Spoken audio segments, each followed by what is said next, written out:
Hello ನಮಸ್ತೆ ಎಲ್ಲರಿಗೂ welcome back to my YouTube channel. ನಾನಿವತ್ತು ಮಿಕ್ಸ್ ವೆಜಿಟೇಬಲ್ ಗ್ರೇವಿನ ಮಾಡ್ತಾಯಿದ್ದೀನಿ. ಇದು ಚಪಾತಿ, ದೋಸೆ, ಪೂರಿಗಂತೂ ಸಖತ್ ಕಾಂಬಿನೇಷನ್ನು. ಇದ್ರ ಜೊತೆ ಗೀ ರೈಸ್ಗೂ ಕೂಡ ಇದನ್ನು ಹಾಕ್ಕೊಂಡು ತಿನ್ಬೋದು. ಗ್ರೇವಿಯಾಗಿ ಚೆನ್ನಾಗಿರುತ್ತೆ.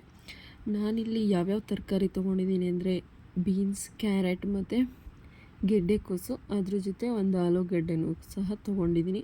ಇದಿಷ್ಟನ್ನು ನಾನು ತೊಳ್ಕೊಂಡು ಸಣ್ಣದಾಗಿ ಕಟ್ ಮಾಡಿ ಇಟ್ಕೊಂಡಿದ್ದೀನಿ. ಇದ್ರ ಜೊತೆ ಓವರ್ ನೈಟ್ ನೆನೆಸಿರೋ ಅಂಥ ಬಟಾಣಿ, ಇದಿಷ್ಟನ್ನು ಹಾಕ್ಕೊಂಡು ನಾವು ಒಂದು ವಿಷಲ್ ಕೂಗಿಸ್ಕೋಬೇಕಾಗತ್ತೆ. ಯಾಕಂದರೆ ಗ್ರೇವಿ ಜೊತೆ ತುಂಬ ಟೈಮ್ ಹಿಡಿಯುತ್ತೆ ಬೇಯೋಕ್ಕೆ. ಹಾಗಾಗಿ ಮೊದಲೇ ನಾವು ಒಂದು ವಿಷಲ್ ಕೂಗಿಸ್ಕೊಂಡ್ರೆ ಸರಿ ಹೋಗುತ್ತೆ, ಬೇಗನೂ ಆಗುತ್ತೆ. ಇದ್ರ ಜೊತೆ ರುಚಿಗೆ ತಕ್ಕಷ್ಟು ಉಪ್ಪನ್ನು ಹಾಕೋತಾ ಇದ್ದೀನಿ. ಇಲ್ಲೇನು ಜಾಸ್ತಿ ಉಪ್ಪನ್ನ ಸೇರಿಸ್ಕೊತಾ ಇಲ್ಲ, 1 ಸ್ಪೂನ್ ಅಷ್ಟೇ ಸೇರಿಸ್ಕೊತಾ ಇದ್ದೀನಿ. ಆಮೇಲೆ ಗ್ರೇವಿಗೂ ಹಾಕೋಬೇಕು, ಹಂಗಾಗಿ ಉಪ್ಪನ್ನು ಸೇರಿಸ್ಕೊಂಡು ಅದ್ರ ಜೊತೆ ಎಷ್ಟು ಬೇಕಾಗುತ್ತೋ ನೀರು ತರಕಾರಿ ಬೇಯೋಕ್ಕೆ ಅಷ್ಟನ್ನು ಹಾಕ್ಕೊಂಡು ಒಂದು ವಿಷಲ್ ಕೂಗಿಸ್ಕೊತಾ ಇದ್ದೀನಿ. ಹಾಗಿದ್ರೆ ಈಗ ನಾವು ಮಸಾಲ ರೆಡಿ ಮಾಡ್ಕೋಬೇಕು. ಅದಕ್ಕೆ ಏನೇನು ಬೇಕು ಅಂತ ನೋಡೋಣ.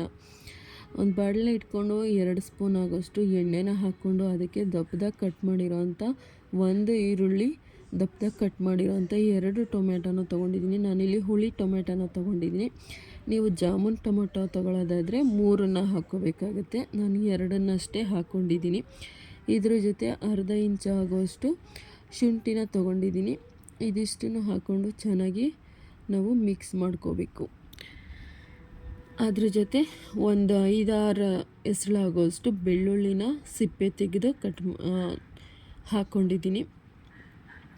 ಇದ್ರ ಜೊತೆ ಅರ್ಧ ಇಂಚಾಗುವಷ್ಟು ಚಕ್ಕೆ, 4 ಲವಂಗನ ಹಾಕ್ಕೋಬೇಕು. ಇದಿಷ್ಟನ್ನು ಹಾಕ್ಕೊಂಡು 10 ನಿಮಿಷ ಬಿಸಿನೀರಲ್ಲಿ ನೆನೆಸಿರೋ ಅಂಥ 15 ಗೋಡಂಬಿನ ಹಾಕ್ಕೊತಾ ಇದ್ದೀನಿ. ಈ ಗೋಡಂಬಿನ ಹಾಕೋದ್ರಿಂದ ಗ್ರೇವಿ ತುಂಬ ಚೆನ್ನಾಗಿರುತ್ತೆ ಟೇಸ್ಟು, ಹಾಗಾಗಿ ಹಾಕ್ಕೊತಾ ಇದ್ದೀನಿ. ಯಾಕಂದರೆ ಗ್ರೇವಿ ಇದನ್ನು ಹಾಕಿದ್ರೆ ಗಟ್ಟಿ ಕನ್ಸಿಸ್ಟೆನ್ಸಿ ಚೆನ್ನಾಗಿರುತ್ತೆ, ಥಿಕ್ಕಾಗಿ ಅಂತ. ನಾವಿಲ್ಲಿ ಯಾವುದೇ ರೀತಿ ಹುರ್ಗಡ್ಲೆ ಎಲ್ಲ ಯೂಸ್ ಮಾಡಲ್ವಲ್ಲ, ಹಂಗಾಗಿ ಅದನ್ನು ಹಾಕ್ಕೋಬೇಕು, ಚೆನ್ನಾಗಿರುತ್ತೆ. ಅದರ ಜೊತೆ ಒಂದು 1/4 ಟೇಬಲ್ ಸ್ಪೂನ್ ಆಗೋಷ್ಟು ಅರಿಶಿನ ತೊಗೊಂಡಿದ್ದೀನಿ.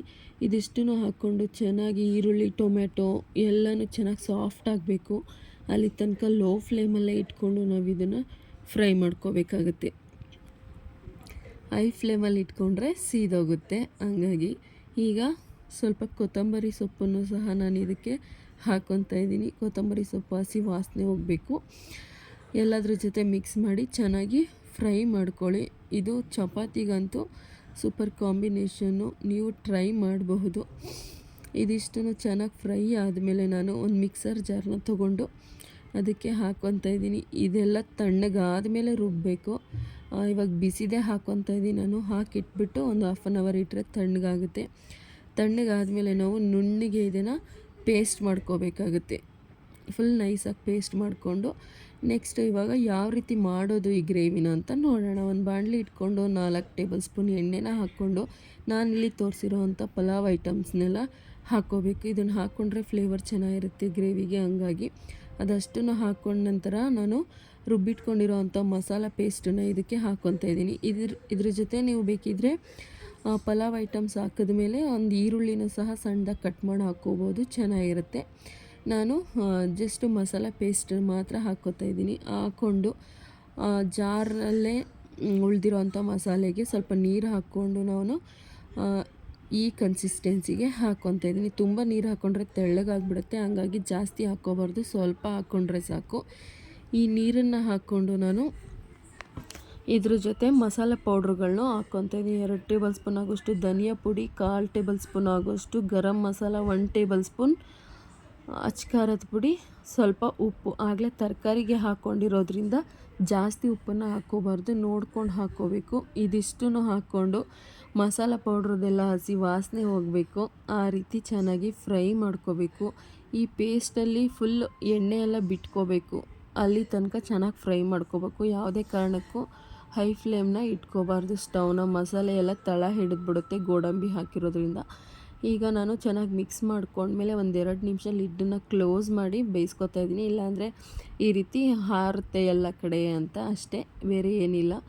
ಈಗ ಎಣ್ಣೆ ಎಲ್ಲ ಚೆನ್ನಾಗಿ ಬಿಟ್ಕೊಂಡಿದೆ ಮಸಾಲೆ. ಈ ಹಂತದಲ್ಲೇ ನಾವು ಆವಾಗಲೇ ಬೇಯಿಸ್ಕೊಂಡು ಇಟ್ಕೊಂಡಿರೋವಂಥ ತರಕಾರಿಗಳು, ಮಿಕ್ಸ್ ತರಕಾರಿನ ಇದಕ್ಕೆ ಸೇರಿಸ್ಕೋಬೇಕು. ತರಕಾರಿನೆಲ್ಲ ಸೇರಿಸ್ಕೊಂಡ್ಮೇಲೆ ಚೆನ್ನಾಗಿ ಮಿಕ್ಸ್ ಮಾಡಬೇಕು. ಮಸಾಲೆ ಮತ್ತು ತರಕಾರಿ ಎಲ್ಲ ಚೆನ್ನಾಗಿ ಹೊಂದ್ಕೋಬೇಕು. ಆ ರೀತಿ ಇದನ್ನು ಮಿಕ್ಸ್ ಮಾಡ್ಕೋಬೇಕು.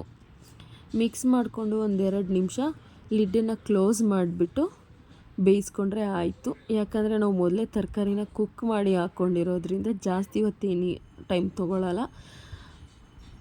ನೋಡಿ 2 ನಿಮಿಷ ಲಿಡ್ಡನ್ನು ಕ್ಲೋಸ್ ಮಾಡಿದ್ರೆ ಸಾಕು. ಎಲ್ಲ ಮಸಾಲೆ ತರಕಾರಿಗೆಲ್ಲ ಹಿಡ್ಕೊಂಡು ಚೆನ್ನಾಗಾಗಿರುತ್ತೆ. ಇದಿಷ್ಟೇ ಪ್ರೊಸೀಜರು ಈ ಗ್ರೇವಿನ ಮಾಡ್ಕೊಳ್ಳೋಕ್ಕೆ. ತುಂಬ ಚೆನ್ನಾಗಿರುತ್ತೆ. ಗೀ ರೈಸ್ಗೂ ಕೂಡ ಸಖತ್ ಕಾಂಬಿನೇಷನು.